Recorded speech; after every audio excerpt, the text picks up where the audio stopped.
Nam mô Bổn sư Thích Ca Mâu Ni Phật.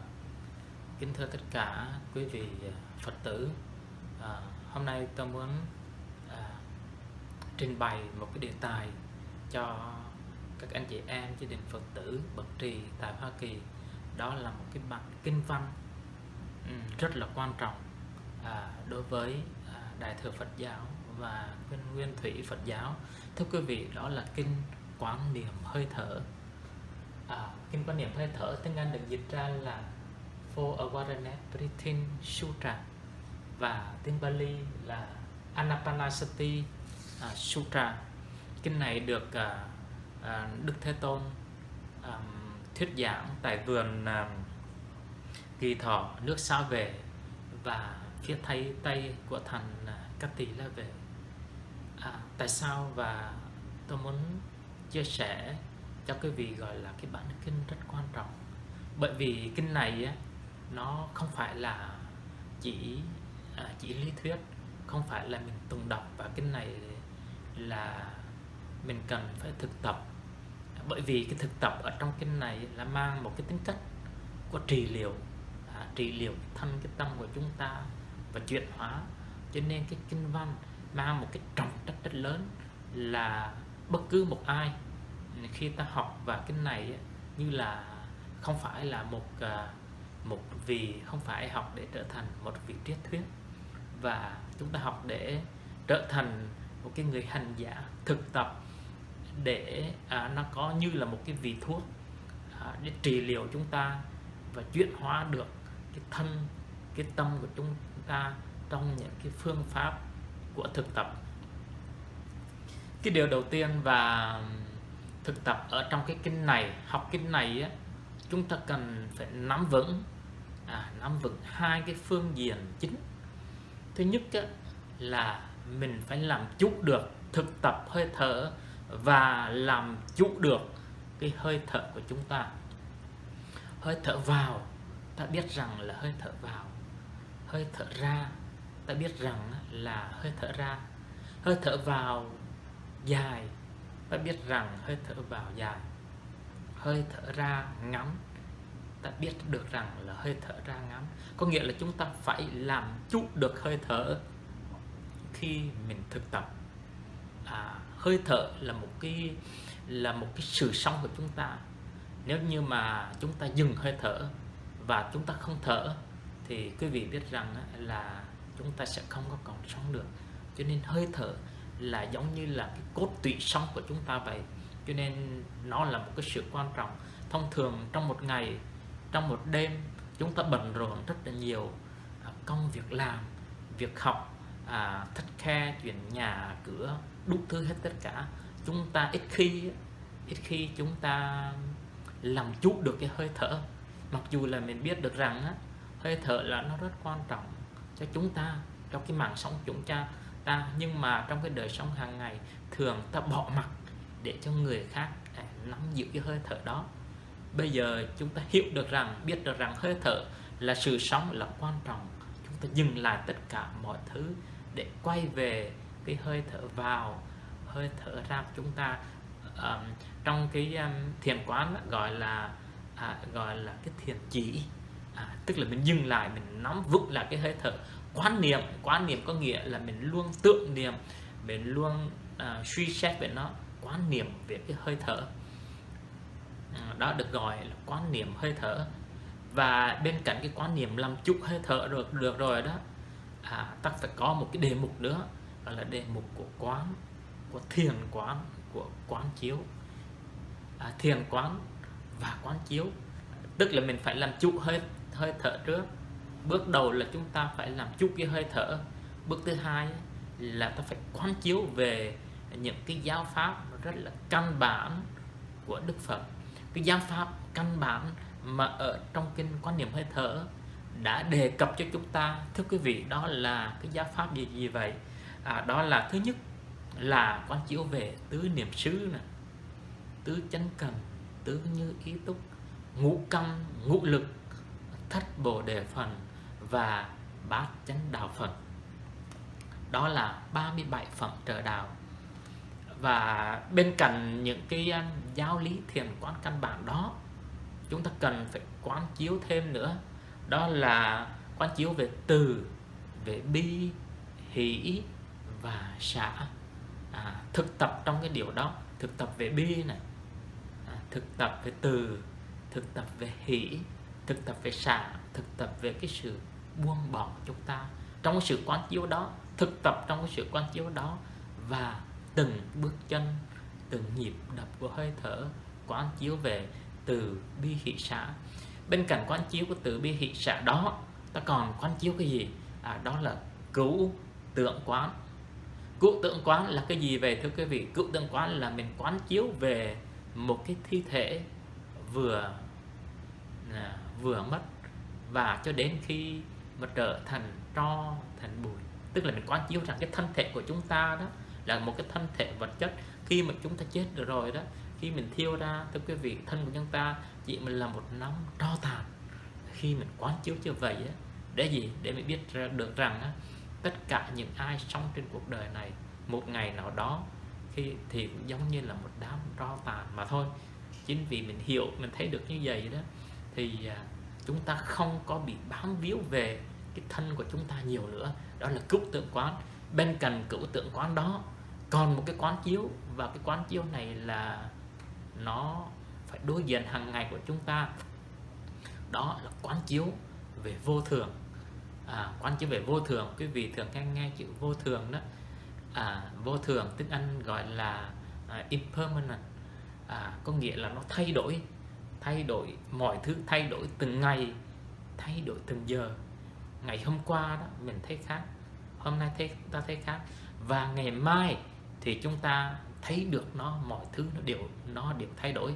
Có một cái vị triết gia của phương Tây, họ có nói rằng giả sử như ngày mai là ngày cuối cùng của anh thì anh sẽ làm gì ngày hôm nay? Thưa quý vị, đó cũng là một trong những cái điều để mình quán. Giả sử ngày mai ta chết rồi, ngày mai ta không còn sống, hôm nay mình phải làm một cái điều gì có lợi ích cho xã hội, cho con người, cho niềm tin của tất cả những người xung quanh. Thưa quý vị, đó là vô thường quán. Mình quán chiếu đó, quán chiếu cái thân của chúng ta, quán chiếu cái tâm của chúng ta. Một ngày nào đó nó sẽ không còn. Từ khi mình thấy được những cái ý niệm của quán chiếu đó, ta sống ta không còn bị bám víu, không còn bị kẹt, và không bị khổ nhiều về những cái thứ vật chất của chúng ta đang có. Giả sử chúng ta có nhà, chúng ta có xe, chúng ta có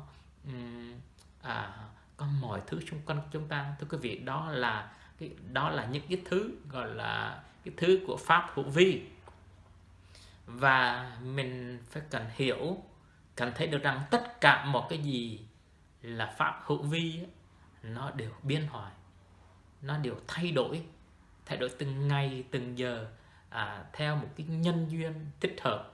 Khi nào mà cái nhân duyên nó đầy đủ thì nó hội tụ, và khi nào cái nhân duyên nó không có còn nữa, nhân duyên nó hết rồi, thì tự nhiên nó tan hoại và tan rã và biến hoại và không còn nữa. Cái đó là mình phải quán chiếu. Đặc biệt là mình quán chiếu ngay cái thân của chúng ta trước này, thân và tâm. Cái kinh quán niệm hơi thở này là rất là hay. Mình focus và tập trung về trong cái thân và cái tâm của chúng ta. Nếu như chúng ta làm chủ được cái thân và cái tâm của chúng ta, khi thực tập mình làm chủ được mình, thì mình mới có thể mình hiểu được người khác. Mình thương mình mới thương người khác. Còn nếu mình không có làm chủ được mình thì không bao giờ mình hiểu được người khác. Mình không thương mình thì chúng ta không có thể mình nói rằng mình sẽ thương người khác. Giống như người con và bố mẹ, người con phải từ người con nó phải thương cái người con đó, thì người con đó mới có khả năng thương bố, thương mẹ được. Còn người con đó ăn chơi hư hỏng thì người con đó, thưa quý vị, không thể nào mà nói rằng thương cha, thương mẹ được. Đó là một cái quy luật rất là rõ ràng. Cho nên trở lại cái kinh quán niệm hơi thở, đề mục đó gọi là đề mục của quán những cái giáo lý căn bản của Đức Phật đã chỉ dạy. Quán về từ bi, quán về hỷ xả, từ bi hỷ trạng quán về vô thường và quán về một cái tử thi vừa chết. Khi mình thấy một cái tử thi vừa chết, mình biết rằng một ngày nào đó mình cũng y như cái người đó. Đó là những cái đề mục và chúng ta quán. Và thưa quý vị, trong khi mình quán như vậy, mình phải làm chủ được cái hơi thở của mình trong khi quán. Làm chủ được cái hơi thở, thực tập cái hơi thở của mình khi mà mình quán chiếu những cái đề mục như vậy.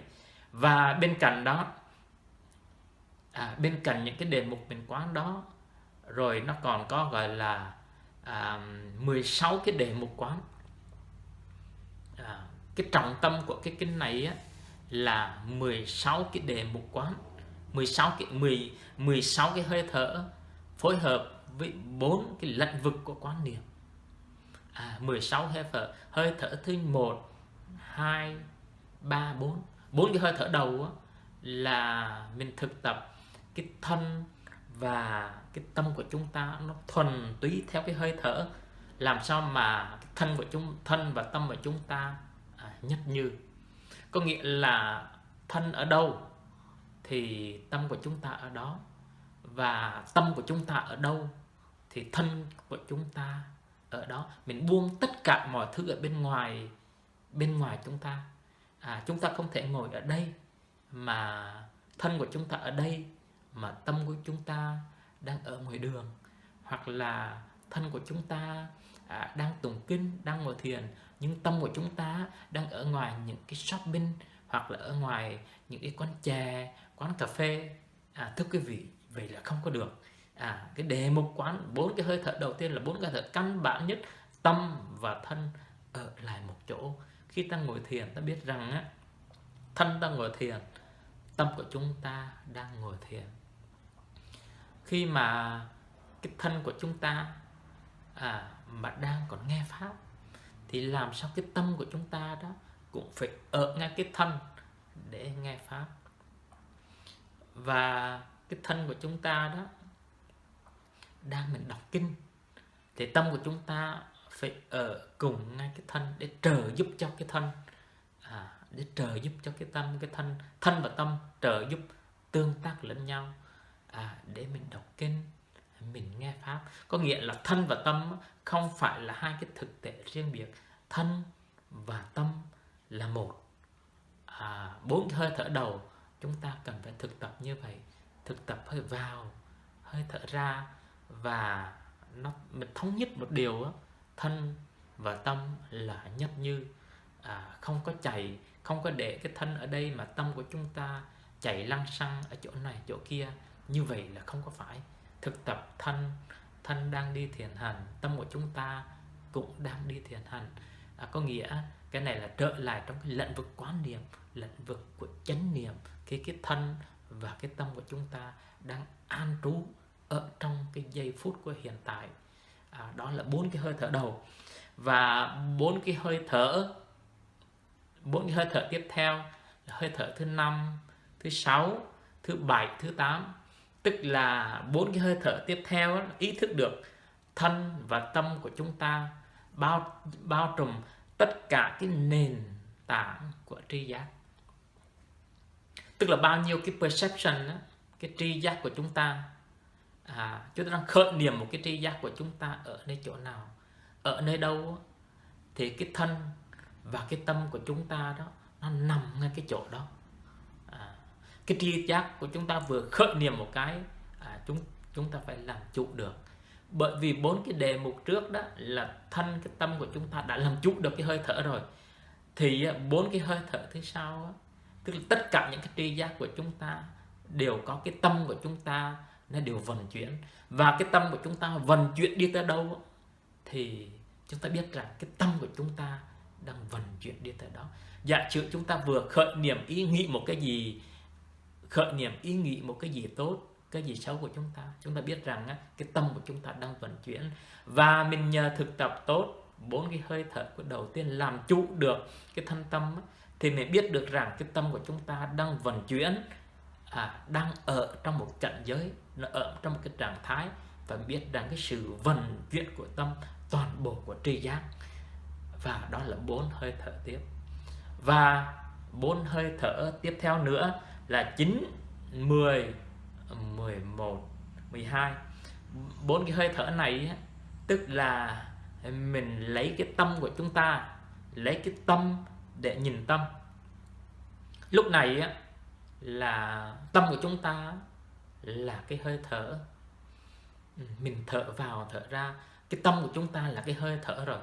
Mình làm chủ được cái tâm, mình thấy được cái tâm, và hơi thở đó chính là cái tâm của chúng ta. Hơi thở vào, cái tâm của chúng ta biết là hơi thở vào. Hơi thở ra thì chúng ta thấy, chúng ta biết được rằng hơi thở đang ra. Tâm lúc này á, là một cái lĩnh vực của quán chiếu về định, ở trong một cái trạng thái và của định lực. Tâm của chúng ta là hơi thở, là định lực, ta sống trong một cái cảnh của thiền, của định. Chúng ta rất là vững chãi. Trong cái thiền môn chúng ta, quý vị thường hay nghe đó, vững chãi và thảnh thơi. Vững chãi mình đi, chúng ta ngồi, đứng, nằm đều vững chãi và thảnh thơi trong cái hơi thở. Nhưng mà trong hơi thở đó đều có cái định lực. Định lực đó được gọi là trong một cái cảnh giới, cái trạng thái của thiền. Và 4 cái hơi thở tiếp theo nữa là 13, 14, 15, 16. 4 hơi thở tiếp theo nữa là chúng ta thấy rõ cái tường tầng đó của cái vạn pháp là vô thường, là không có thật, sự biến đổi. Ta thấy rõ, ta thấy rất là rõ cái tường tầng đó và không có nghi ngờ nữa. 4 hơi thở cuối là chúng ta thành tựu được những cái hơi thở trước, và 4 cái hơi thở cuối á, và chúng ta không còn một cái gì gọi là nghi ngờ, gọi là khả nghi cái gì nữa, gọi là một cái điều rất là chắc thật.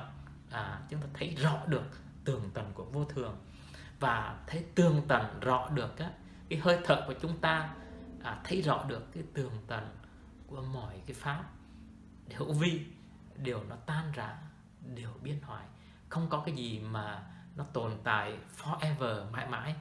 Đó thấy rõ, và ta thấy rõ một cách tường tầng rốt ráo của nó về cái sự tan rã.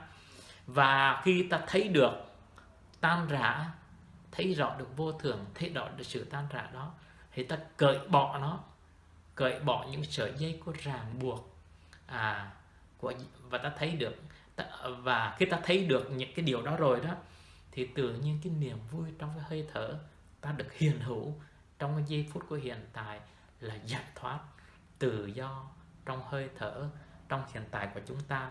Và khi ta thấy được cái giải thoát, tự do trong cái ràng buộc đó, thì tự nhiên chúng ta buông bỏ hết tất cả mọi thứ.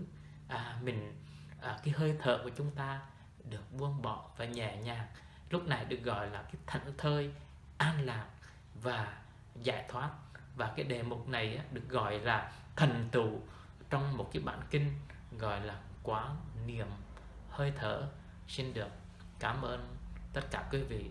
Cầu mong cho tất cả các anh em gia đình Phật tử bậc trì tại Hoa Kỳ được thành tựu khi được có lời lạc, và thấy được rất nhiều cái hạnh phúc lời lạc khi mà chúng ta học thực tập cái bản kinh quán niệm hơi thở này. Kính chúc quý vị được thành công. Nam mô Bổn Sư Thích Ca Mâu Ni Phật.